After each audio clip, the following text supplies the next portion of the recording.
Hi, ഇന്നത്തെ ക്ലാസ്സിൽ Laplace ട്രാൻസ്ഫോർമേഷനിലെ കുറച്ച് ക്വസ്റ്റ്യൻസ് ആണ് ചെയ്യുന്നത്. ആദ്യത്തെ question, Laplace transformation of 1/√t. Answer, ഇങ്ങനെ √t ഒക്കെ വരികയാണെങ്കിൽ ആദ്യത്തെ സ്റ്റെപ്പ് √t നെ t⁻² ആക്കി എഴുതണം. So L of 1/t⁻² that's equal to L of താഴെയുള്ള t⁻² മേലേക്ക് പോകുമ്പോൾ t⁻², t⁻².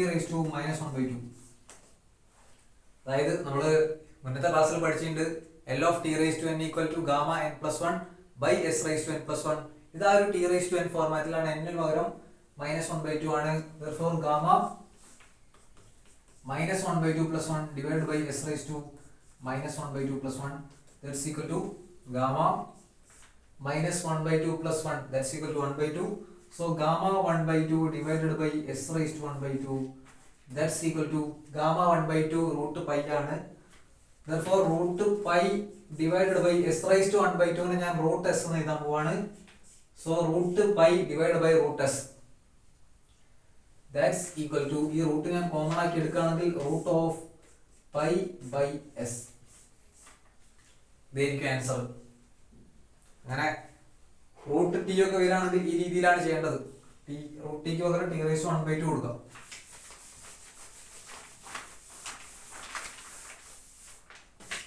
രണ്ടാമത്തെ question,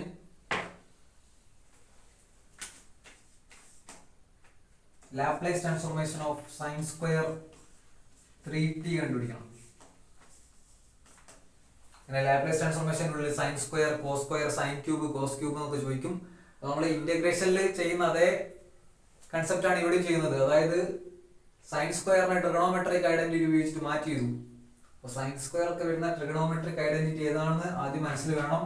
cos 2x equal to 1 minus 2 sin²x ആണ്. ഇവിടുന്ന് sin²x equal to 1 minus cos 2x divided by 2.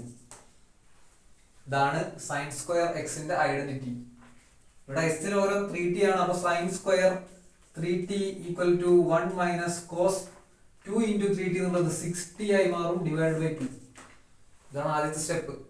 അപ്പോൾ ഇനിയുള്ള sin² 3t പകരം അത് എഴുതാൻ പറ്റും. L of 1 minus cos 6t divided by 2. ഇവിടെ നമ്മൾ ലീനിയാരിറ്റി പ്രോപ്പർട്ടി ആണ് അപ്ലൈ ചെയ്യുന്നത്. that's equal to കോമൺ ആയിട്ടുള്ള by 2 നെ ഞാൻ പുറത്തെടുക്കാൻ പോവാണ്. അപ്പോൾ 1/2 into Laplace transformation of 1 minus cos 6t. അതിനെ ഞാൻ സ്പ്ലിറ്റ് ചെയ്ത് എഴുതാൻ പോവാണ്. L of 1 minus L of cos 6t that's equal to 1/2 into L of 1. L of a constant എന്താണെന്ന് L of k equal to k/s ആണ്. therefore L of 1 equal to 1/s minus L of cos 8t അറിയണം. s/s² plus a² ആണ്. അപ്പോൾ ഈ കേസിൽ s/s² plus a² എന്നുള്ളത് 6². therefore 36 that's equal to 1/2 into bracket cross multiply ചെയ്യാം. 1 into s² plus 36 s² plus 36 minus s into s s² divided by s into s² plus 36 that's equal to minus s² plus s² cancel out. അപ്പോൾ ബാക്കി 1/2 into 36 divided by s into s² plus 36 that's equal to, ഈ by 2 ഉം 36 ഉം കൂടെ cancel ആയിട്ട് 18 ഉണ്ടാവും. 18 divided by s into s² plus 36. ഈ രീതിയിലാണ് ചെയ്യേണ്ടത്.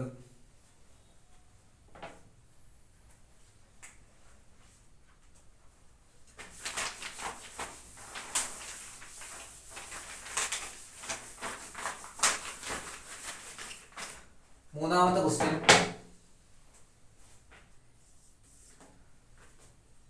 Laplace transformation of f of t കണ്ടുപിടിക്കണം. where f of t equal to 0 if 0 less than t less than 2, 3 if t greater than or equal to 2. Answer, ഈ രീതിയിലാണ് function ചോദിച്ചതെങ്കിൽ നമ്മൾ Laplace ട്രാൻസ്ഫോർമേഷന്റെ definition പ്രകാരം തന്നെ ആൻസർ കണ്ടുപിടിക്കാം.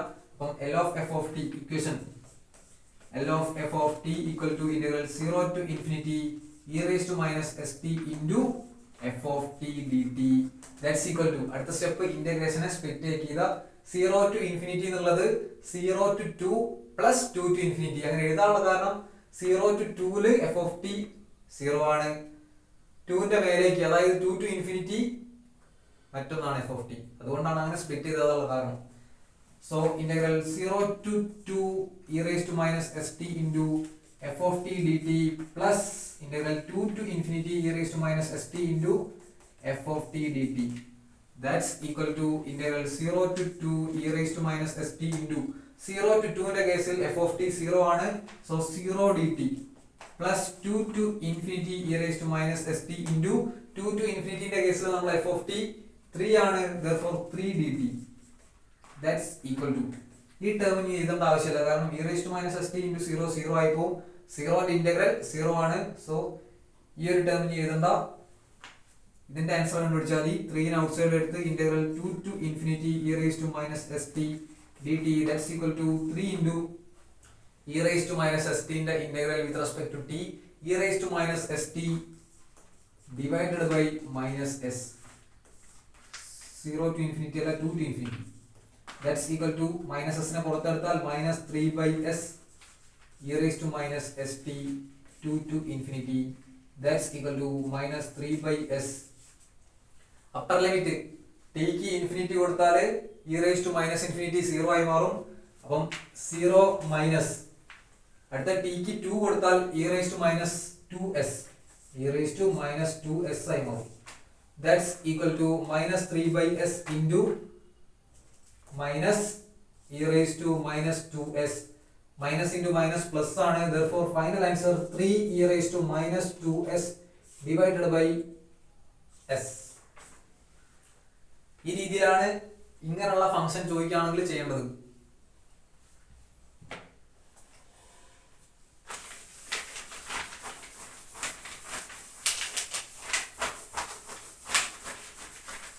അടുത്ത ക്വസ്റ്റ്യൻ, നാലാമത്തെ question, Laplace transformation of root T minus 1 whole square. ആദ്യത്തെ സ്റ്റെപ്പ് ഈ ഒരു ബ്രാക്കറ്റ് ഓപ്പൺ ചെയ്യുക, a minus B whole square വെച്ചിട്ട് L of A square minus 2ab plus B square root ടിന്റെ square T minus 2ab root 2 root T ആയി മാറും plus B square plus 1 ആയി മാറും. That's equal to linearity property വെച്ചിട്ട് split ആക്കിയതാ L of T minus 2 into L of root d ക്ക് പകരം ഞാൻ t raised to 1 by 2 എഴുതി plus L of 1. That's equal to L of t raised to n gamma n plus 1 by s raised to n plus 1. Therefore here gamma 1 plus 1 divided by s raised to 1 plus 1 minus 2 into gamma 1 by 2 plus 1 divided by s raised to 1 by 2 plus 1 plus L of a constant. Here constant is 1. Therefore answer 1 by s. That's equal to gamma 2 divided by s square minus 2 into gamma 1 by 2 plus 1 3 by 2 divided by s raised to 3 by 2 plus 1 by s. നമുക്ക് gamma 2 gamma 3 by 2 കണ്ടുപിടിക്കണം. gamma 2 equal to gamma n equal to n minus 1 factorial. Therefore gamma 2 equal to 2 minus 1 factorial. That's equal to 1 factorial. That's equal to 1. അടുത്തത് gamma 3 by 2 gamma 3 by 2 കണ്ടുപിടിക്കണം. Gamma എന്നുള്ളൊരു fraction വരികയാണെങ്കിൽ നമുക്ക് gamma n ന്റെ equation gamma n equal to n minus 1 into gamma n minus 1 ആണ്. So here n equal to 3 by 2. Therefore 3 by 2 minus 1 into gamma 3 by 2 minus 1.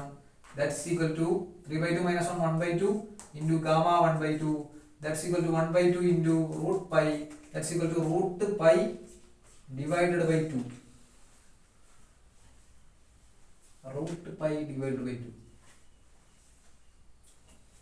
So that's equal to gamma 2 എന്നുള്ളത് 1 എന്ന് കിട്ടി. അപ്പോൾ 1 by s square minus 2 into gamma 3 by 2. gamma 3 by 2 നമുക്ക് root pi by 2 കിട്ടിയിട്ടുണ്ട്. അപ്പോൾ 2 by 2 cancel ആയിട്ട് root pi ഉണ്ടാവും numerator. root pi divided by s raised to 3 by 2 plus 1 by s. ഇതായിരിക്കും ആൻസർ. ഓക്കെ, ഇത്രയാണെന്ന് പറയാനുള്ളത്. Thank you.